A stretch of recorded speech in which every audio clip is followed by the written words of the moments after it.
Putin kehilangan kendali pada dini hari tanggal 24 Mei 2026 dan menempatkan Kiev di bawah salah satu serangan paling berat dalam perang ini. Meluncurkan sekitar 600 drone, 90 rudal dan menggunakan Oresnik terhadap Bila Tserkva di wilayah ibu kota Ukraina.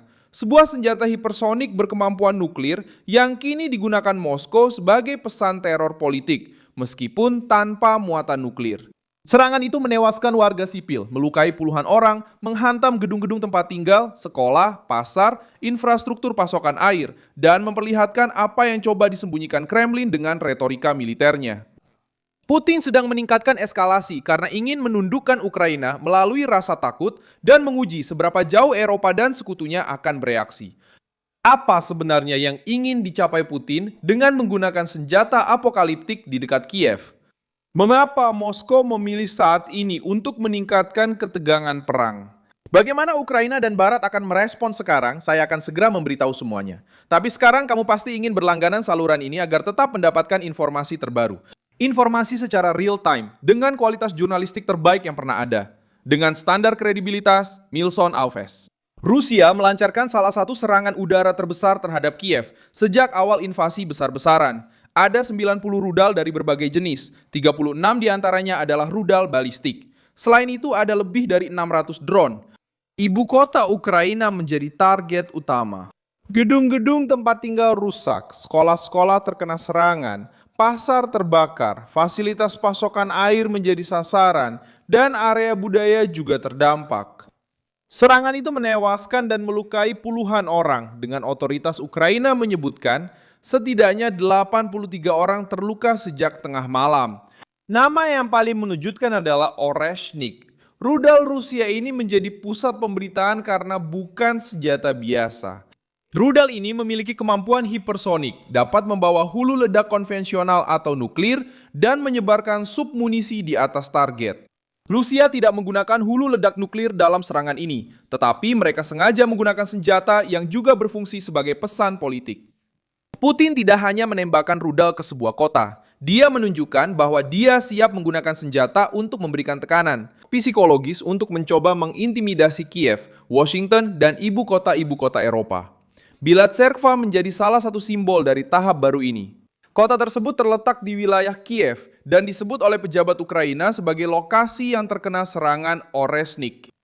Gambar-gambar yang dianalisis oleh para ahli menunjukkan pemisahan muatan menjadi beberapa bagian sebelum benturan yang memperkuat karakter saturasi dari senjata tersebut. Secara praktik, Moskow menggunakan rudal berdampak tinggi untuk memperbesar rasa takut, menciptakan perasaan rentan, dan menunjukkan kesulitan dalam mencegat serangan semacam ini. Kiev dihantam selama berjam-jam. Serangan itu terjadi pada dini hari saat keluarga-keluarga berada di rumah, warga berlarian ke tempat perlindungan, dan tim darurat bersiap untuk operasi penyelamatan yang panjang. Tujuan Rusia bukan hanya menghancurkan bangunan, tetapi juga menimbulkan keterkejutan publik.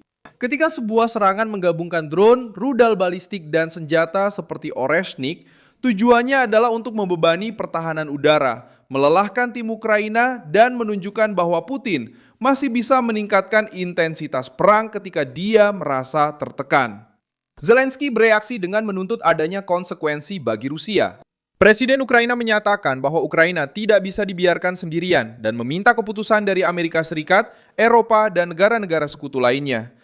Tuntutan utama sekarang berfokus pada pertahanan udara, terutama sistem yang mampu menghadapi rudal balistik. Ukraina tahu bahwa drone dapat dijatuhkan dalam jumlah besar. Namun, rudal jenis ini memerlukan teknologi yang lebih canggih, respons yang lebih cepat, dan dukungan eksternal yang terus-menerus. Putin mencoba menjual serangan ini sebagai respons militer. Namun, dampak sebenarnya jatuh pada kota-kota, gedung-gedung, sekolah, pasar, dan infrastruktur dasar. Retorika Moskow berbicara tentang target-target militer. Gambar-gambar dan laporan yang datang dari Ukraina menunjukkan warga, petugas pemadam kebakaran, tim penyelamat, kaca-kaca pecah, kebakaran, dan kerusakan di area perkotaan. Penggunaan Oresnik juga menunjukkan bahwa Putin semakin bergantung pada intimidasi. Rusia tidak hanya menyerang garis depan saja. Mereka berusaha mengubah wilayah belakang Ukraina menjadi tempat yang dipenuhi rasa takut terus-menerus. Dengan menargetkan Kiev dan wilayah sekitarnya, Moskow menyerang pusat politik pemerintahan Ukraina, Mereka menekan penduduk dan mencoba mengirimkan peringatan kepada para sekutu. Setiap dukungan lebih besar kepada Ukraina bisa dibalas dengan eskalasi. Tanggapan internasional dimulai dengan kecaman keras. Para pemimpin Eropa menganggap penggunaan Oreshnik sebagai eskalasi yang berbahaya. Uni Eropa mengklasifikasikan tindakan tersebut sebagai bentuk pemerasan nuklir dan tekanan politik. Poin sensitifnya adalah bahwa rudal tersebut memiliki kemampuan nuklir, bahkan ketika digunakan dengan muatan konvensional. Hal ini memungkinkan Putin mendorong rasa takut hingga ke ambangnya, tanpa secara resmi melewati batas nuklir. Dia tidak perlu meledakkan senjata nuklir untuk memanfaatkan kepanikan yang dibawa oleh jenis persenjataan ini. Ukraina sekarang bekerja di dua front. Yang pertama adalah menyelamatkan nyawa, memadamkan kebakaran, membersihkan puing-puing, dan menjaga layanan dasar tetap berjalan setelah serangan. Yang kedua adalah politik.